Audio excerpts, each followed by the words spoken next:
So Josh going to tell you a little bit about his feelings about the Lord right now and what you all should do. It's very important. Absolutely, it was hard out here in life, in the beginning for me. Just to give you a little, nutshell, when I was growing up, first of all, my parents divorced when I was 8, and my mom took custody of us from then on, and it's just been a struggle from then on. We was in state custody, children's homes, group homes, foster homes, you name it.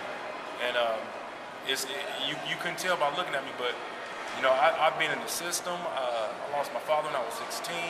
Even at that time, I was getting Social Security from my father, and I was paying the bills with the Social Security I was getting from my father. At 16 years old, it was at first it was going to my mom because they didn't trust me for the money to come to me, $800-900. So after I turned 18, the money started coming to me, and I started using that money to pay the mortgage and to pay all the bills, And I was actually responsible to take care of all that at 17 and 18 years old. Once the money started coming to me, I was 18 when I was doing this. But after my father passed away and after my sister got sent off to this hospital or whatever because of the sickness that she had, I was the only one in that house, in that 4-bedroom house I grew up in, living by myself, still going to school and paying the bills with Social Security that I'm getting from my father because he passed away. And it was a journey. It was really a journey. And to pay for my own high school graduation. If I hadn't had a job at that time working at Jason's Deli, I didn't know how I was going to pay for my high school graduation. That high school graduation cost me somewhere around $200-something with the cap and gown, all my Johnson stuff that I needed. And there was no way I would have been able to graduate if I hadn't had that money. My mom that was living in town at the time, she ain't had no money. My sister, she ain't had no money.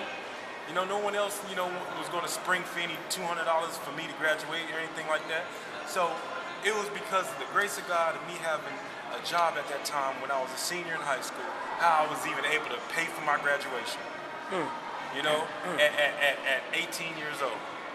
And then after graduating, realizing that Westar want to cut off my electricity, and the gas is cut off.